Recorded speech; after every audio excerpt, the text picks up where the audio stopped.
حضرت صلی اللہ علیہ وآلہ وسلم پر وحی کا ابتدائی دور اچھے سچے پاکیزہ خوابوں سے شروع ہوا۔ آپ خواب میں جو کچھ دیکھتے وہ صبح کی روشنی کی طرح صحیح اور سچا ثابت ہوتا۔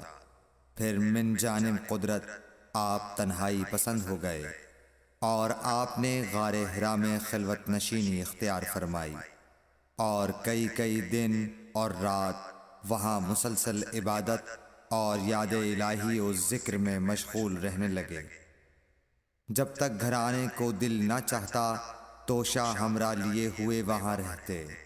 توشہ ختم ہونے پر ہی اہلیہ محترمہ حضرت خدیجہ رضی اللہ تعالی عنہا کے پاس تشریف لاتے اور کچھ توشہ ہمراہ لے کر پھر وہاں جا کر خلوت گزین ہو جاتے۔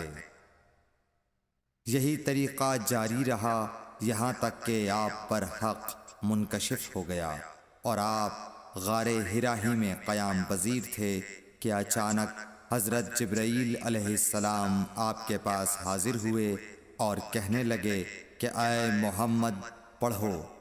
آپ فرماتے ہیں کہ میں نے کہا کہ میں پڑھنا نہیں جانتا۔ آپ صلی اللہ علیہ وسلم فرماتے ہیں کہ فرشتے نے مجھے پکڑ کر اتنے زور سے بھینچا کہ میری طاقت جواب دے گئی۔ پھر مجھے چھوڑ کر کہا پڑھو۔ میں نے پھر وہی جواب دیا کہ میں پڑھا ہوا نہیں ہوں۔ اس فرشتے نے مجھ کو نہایت ہی زور سے بھینچا کہ مجھ کو سخت تکلیف محسوس ہوئی۔ پھر اس نے کہا کہ پڑھ۔ میں نے کہا میں پڑھا ہوا نہیں ہوں۔ فرشتے نے تیسری بار مجھ کو پکڑا اور تیسری مرتبہ پھر مجھ کو بھینچا۔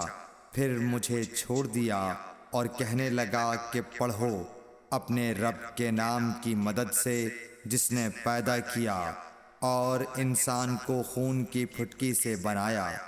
پڑھو اور آپ کا رب بہت ہی مہربانیاں کرنے والا ہے۔ بس یہی آیتیں آپ حضرت جبرائیل علیہ السلام سے سن کر اس حال میں غار حرا سے واپس ہوئے کہ آپ کا دل اس انوکھے واقعے سے کانپ رہا تھا۔ آپ حضرت خدیجہ کے ہاں تشریف لائے اور فرمایا کہ مجھے کمبل اوڑھا دو، مجھے کمبل اوڑھا دو۔ لوگوں نے آپ کو کمبل اوڑھا دیا۔ جب آپ کا ڈر جاتا رہا تو آپ نے اپنی زوجہ محترمہ حضرت خدیجہ رضی اللہ تعالی عنہا کو تفصیل کے ساتھ یہ واقعہ سنایا اور فرمانے لگے کہ مجھ کو اب اپنی جان کا خوف ہو گیا ہے۔ آپ کی اہلیہ محترمہ حضرت خدیجہ رضی اللہ تعالی عنہا نے آپ کی ڈھارس بندھائی اور کہا کہ آپ کا خیال صحیح نہیں ہے۔ اللہ کی قسم آپ کو اللہ کبھی رسوا نہیں کرے گا۔ آپ تو اخلاق فاضلہ کے مالک ہیں۔ آپ تو کنبہ پرور ہیں، بے کسوں کا بوجھ اپنے سر پر رکھتے ہیں، مفلسوں کے لیے آپ کماتے ہیں، مہمان نوازی میں آپ بے مثال ہیں اور مشکل وقت میں آپ امر حق کا ساتھ دیتے ہیں۔ ایسے اوصاف حسنہ والا انسان یوں بے وقت ذلت و خواری کی موت نہیں پا سکتا۔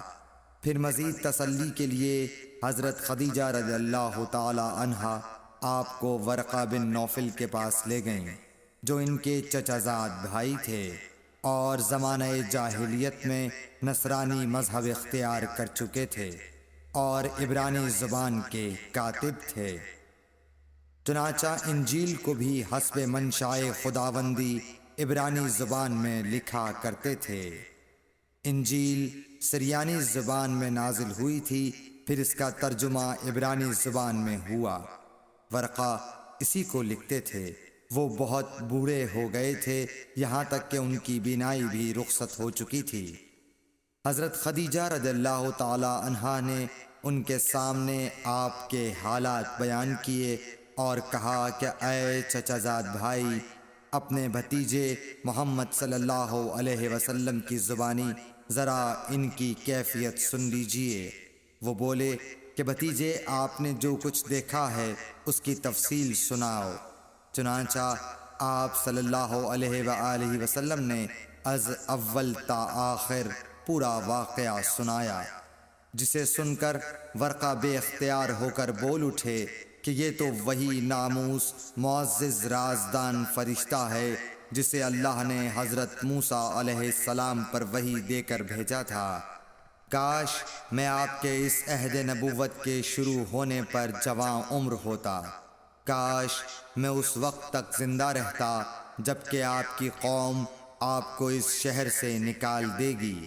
رسول کریم صلی اللہ علیہ وآلہ وسلم نے یہ سن کر تعجب سے پوچھا کہ کیا وہ لوگ مجھ کو نکال دیں گے، حالانکہ میں تو ان میں صادق و امین و مقبول ہوں؟ ورقہ بولا، ہاں یہ سب کچھ سچ ہے، مگر جو شخص بھی آپ کی طرح امر حق لے کر آیا لوگ اس کے دشمن ہی ہو گئے ہیں۔